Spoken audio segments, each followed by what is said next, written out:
Here are 3 questions you can ask your college theater professor when they ask you to do something instead of just saying yes as a knee-jerk reaction. Question number 1 is, what's the learning objective that's associated with this exercise, scene, whatever it is they're asking you to do? And the reason to ask this question is because anything your faculty member is asking you to do should be tied directly to a skill or a learning objective that is associated with your class or your curriculum. Basically, they shouldn't be asking you to do things that aren't tied to the lessons you're supposed to be learning in the class. So getting really clear on that can be helpful.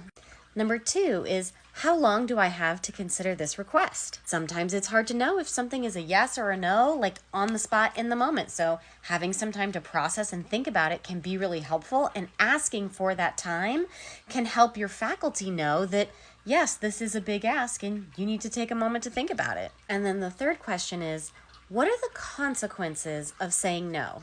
Because the reality is sometimes the consequences of saying no are that you're not eligible for a particular role. And like if a role calls for nudity and you don't want to perform nudity, then you shouldn't be considered for that role anyways. And so you want to make sure you have all the information about the situation so you can fully consider the request. Don't forget to follow along for more tips for consent and wellness in college theater programs.